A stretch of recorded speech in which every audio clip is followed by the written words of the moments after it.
Hello, my name is Ghost. I am your host for the next short little while. And what are we talking about today? Everybody's favorite thing. Elitism is something that horribly plagues every fandom, especially the ones that I'm involved in for some god-awful fucking reason. Horror happens to be one fandom that its gatekeeping is a little bit nuanced. A lot of people view gatekeeping as a black and white thing, but in reality, there are good and bad things about gatekeeping.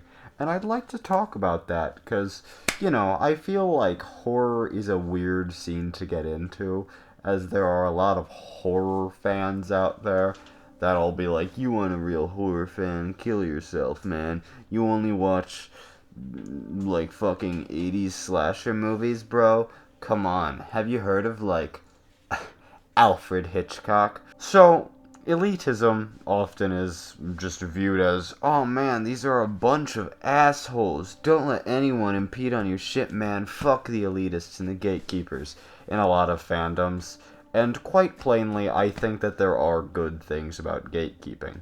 One thing is that it keeps the fan base to people that really and truly do have a deep appreciation for the topic. When it comes to horror, if I am having a conversation with someone who calls themselves a proper horror fan, I want to be able to talk about a wide range of movies. Maybe they liked one or two movies, but that doesn't immediately make them a horror fan, or at least not one that I'd really want to talk to. If I'm trying to talk to other fellow horror nerds, I want to be talking to people that really do know what they're talking about and are seasoned in the game. Therefore, when it comes to gatekeepers gatekeeping smaller subsections of communities, I'm actually all for it.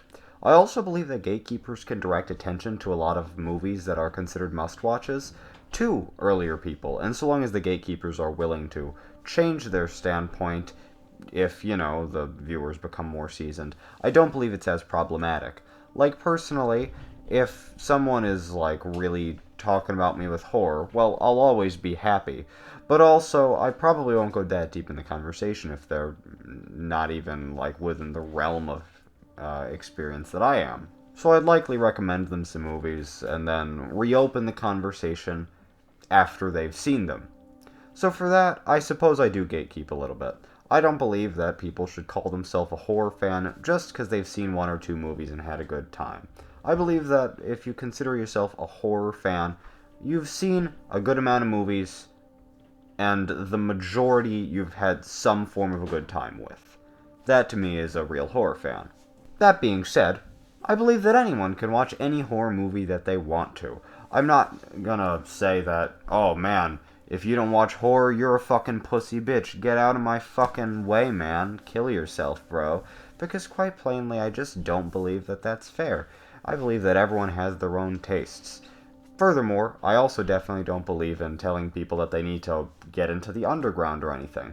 I actually had this conversation with someone in the comments of one of my videos who got really pressed over the fact that I implied that they weren't, like, super hardcore horror fans or something.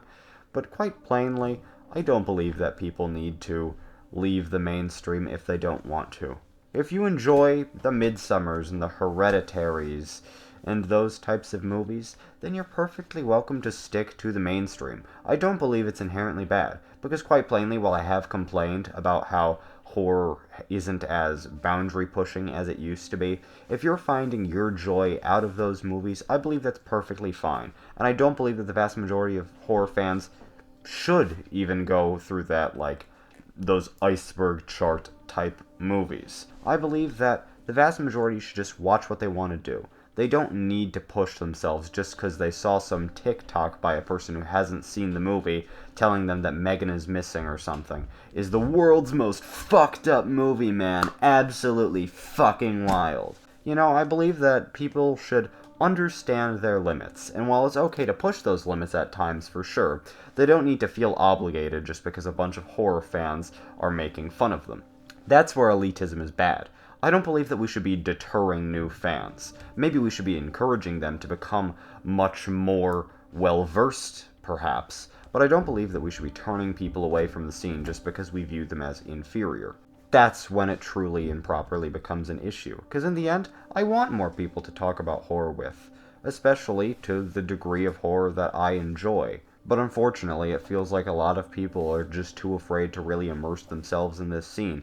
I'd say that a lot of the scene gets a worse rep than it actually deserves, but regardless, a lot of this scene certainly is a bit of chest-thumping douchebags who believe they're better than everyone else. I don't believe that we should allow those people to be the face of our scene. I believe that, for the most part, we are an accepting community, and I hope that the horror community becomes well known for that side of it.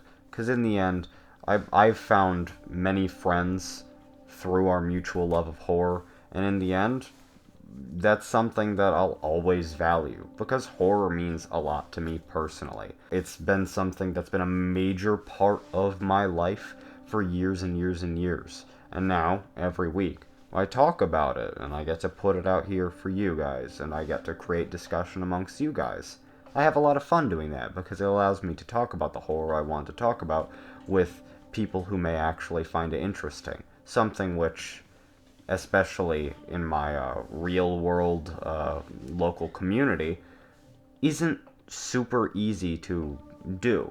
So that's why don't turn people away. Encourage them to get deeper into the scene. But also respect boundaries. That's the issue with gatekeeping. But that will lead me to the big bad of horror culture in recent years. And that is the disturbing movie icebergs, plural, because there are a lot of them, though I'm sure that those who are familiar with disturbing movie icebergs are thinking of the one Wendigoon covered, which will be a bit of a focus. But the vast majority of disturbing movie icebergs fucking suck, because it's made by a bunch of people who have not seen 90% of the movies. Now here's the thing, you know how I'm saying that people don't need to force themselves into the underground? Yeah, totally stand by that. But don't start talking about the movies like you know jack shit about them if you haven't, right? You shouldn't just base it off of the 3 TikToks you saw on the YouTube shorts and shit. Get the fuck off the internet. If you're gonna actually, bother talking about this shit, actually fucking watch what you're talking about. Because every iceberg I've seen is absolutely whack. And I fully understand that this is a very subjective thing in terms of ranking these movies, but it is very apparent when people have not watched half the movies on the lists. On top of that, I believe that, at least on the famous one, the tiers are really weird, because it goes from, really popular movies to, oh no, some, Texas Chainsaw, which is in a completely separate tier from other slasher movies that came years after, like Elm Street and stuff. But then, the tier below that is fuck it, Serbian film, guys. It's guys, the flow doesn't fucking work, okay? Another problem with a lot of the really popular ones is the inclusion of just rando gore comps. Now here's the thing, a shockumentary counts. A shockumentary does count because it's presented as a movie. Fubar doesn't categorize itself as a movie. It's just an internet gore comp. There's a difference between fucking, Stuff for the Children or whatever the fuck it's called, Amber Alert, shit like that, and Traces of Death, okay? It's not in the same category. And yet for some reason we're melding all of this together. It feels like the creator of that iceberg just really wanted to flex how much of a badass they are for knowing so much about this fucked up stuff. But they don't know jack fucking shit, and it's absolutely apparent by their ranking. I can guarantee you that a large portion of that iceberg was based off of fucking YouTube videos and shit. I am pretty damn certain. It's so stupid, and it's plagued this horror community, as it's just bred even more of this brain-rotted bullshit on shit like TikTok, where a bunch of people who know nothing about the scene and nothing about the movies beyond a Wikipedia plot summary go on there, talk about it, and then try and basically be all mysterious, whatever you do, don't watch this movie, which then piques the interest of people who really genuinely just should not watch these movies. So then you're bringing a bunch of people who aren't seasoned horror vets, who just want to be rebellious and cool because they saw some shit on TikTok that told them not to watch it, and then they watch it, and it deters them from the horror scene because they see something that's beyond their level at that point, just because of a bunch of brain-rotted social media fucking losers who saw some shitty iceberg. Now, I don't even hate the iceberg. Like, admittedly, I've found some great movies through it, but I believe that its effect on our community has been genuinely detrimental. Also, no hate to Wendigoon for covering it. I'm a Wendigoon enjoyer, right? But that's beside the point. But seriously, these iceberg charts are so aggressively repetitive, and it's always the same movies, too. You're not getting anything that's genuinely a little bit obscure. It's always like, oh, well, I read, like, 3 lists on top 10 most disturbing horror movies, and they just threw all that shit on there and then stole a few other rando ones from other fucking iceberg charts. It just doesn't work. I want people, if they're gonna make an iceberg chart, to watch all the movies that they're talking about and only include movies that they've seen. Now, of course, there are things with these icebergs that are only natural, and you probably technically don't have to have experienced them. Like, naturally, snuff will be lower than, like a real snuff movie will be lower than Friday the 13th. But the thing is that when you have several snuff movies, or you have multiple tiers where it begins showing real content, not just fake movies, that's when things get muddy. Because you just don't really know what you're talking about at that point. Because, you know, I don't endorse watching snuff movies. But also, like, if you're trying to rank them, you can't really rank them having not seen them. You know what I mean? Which is why I'm advocating for just leaving them the fuck off the iceberg. No one needs to know. No one needs their curiosity piqued by this shit, and they're not in the movie conversation. Fuck it, change disturbing movies to disturbing cinema, so that we really know what we're talking about. We're not talking about some shitty serial killer grabbing a fucking camcorder and setting up in his basement and fucking some random neighbor he kidnapped and then shooting her head off or something. We're not talking about that. We're talking about real fucking movies, okay? It's as simple as that. There is a line that divides films and smut and snuff. And that line should be acknowledged, and we shouldn't mix the two on these icebergs. You want to make a fucking snuff film iceberg, you some crazy, sleazy scumbag who wants to do that, go right the fuck ahead. Don't throw it on the same list as fucking Tusk and Human Centipede. That's my problem with iceberg charts, at least. I'll use them personally as a guide to maybe find stuff to talk about or something to watch. But in the end, when people that aren't experienced use them as a guide, or, you know, social media gets a hold of it, and then a bunch of people talk about random shit on social media, piquing the interest of, again, people who shouldn't be watching this stuff, it just ends up being more harmful than it should be. And so that sucks. Because I'm not going to say, stop making iceberg charts, but I also can't confidently endorse the making of these iceberg charts, because a lot of people just, A, don't know what the fuck they're talking about, and then, B, an entirely separate category of people, a lot of people just don't know how to draw certain boundaries. My channel very clearly targets 2 groups. People similar to me who like this stuff and want to see people talk about it, because, you know, a lot of people can't talk about this shit in person. And the other category, people who are interested but don't want to watch this stuff.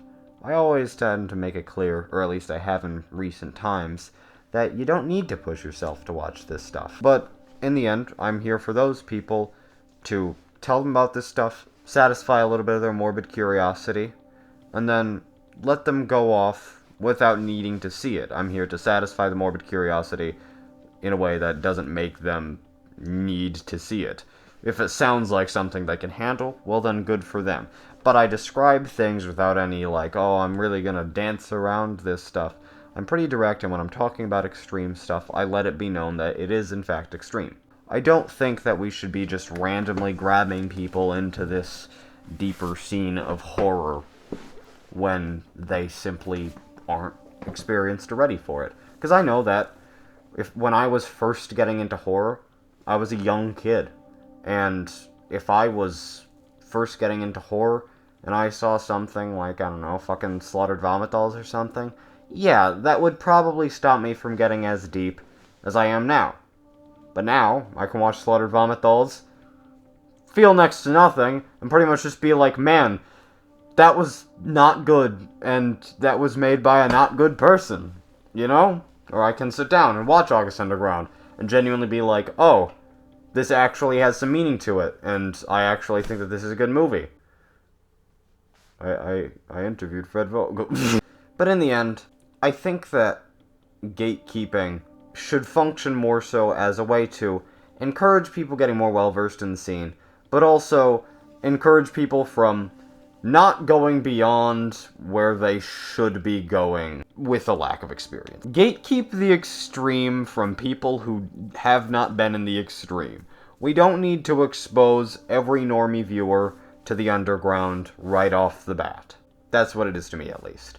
Let them go at their own pace. For me, I was able to get in without any real trouble, and I was able to do so quite quickly. But a lot of people can't. Everyone's individual, and everyone's different, and we should always respect that. Thank you.